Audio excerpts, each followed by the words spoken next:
Hello all, welcomes to village life style. இன்றைக்கி சமோசா எப்படி செய்யலான்னு பார்க்கலாம் வாங்க. அதுக்கு நான் பார்த்தீங்க அப்படின்னா மைதா மாவு கொஞ்சம் எடுத்திருக்கேன். அதுக்கப்புறம் கொஞ்சமாக அது உப்புமு, அதுக்கப்புறம் ஒரு ஸ்பூன் வந்து பார்த்திங்கன்னா எண்ணெய் சேர்த்திக்கலாம்.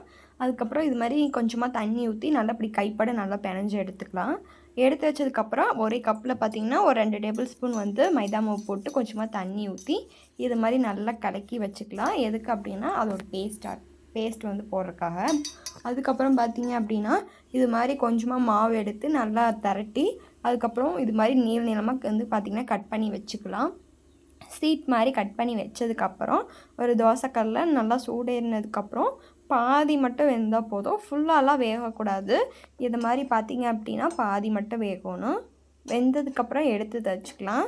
அதுக்கப்புறம் பார்த்திங்கன்னா அதுக்கு வந்து நம்ம மசாலா ரெடி பண்ணணும். அதுக்கு ஒரு கடாயில் கொஞ்சமாக எண்ணெய் ஊற்றிக்கலாம். எண்ணெய் ஊற்றினதுக்கப்புறம் நம்ம கட் பண்ணி வச்சுருந்த பெரு வெங்காயம் அதுவுமே பார்த்திங்கன்னா உள்ளே சேர்த்திக்கலாம். இது லைட்டாக வதங்கினதுக்கப்புறம் நம்ம மறுபடியும் மேஷ் பண்ணி வச்சுருந்த பொட்டேட்டோ இதையும் பார்த்திங்கன்னா உள்ளே சேர்த்திக்கலாம்.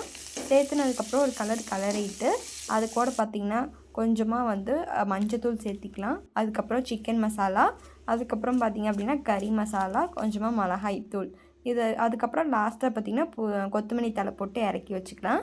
இது மாதிரி நம்ம சீட்டு மடித்து உள்ளே வந்து பார்த்திங்கன்னா ஸ்டஃபிங் வச்சு இது மாதிரி நம்ம க்ளோஸ் பண்ணி எடுத்துக்கலாம்.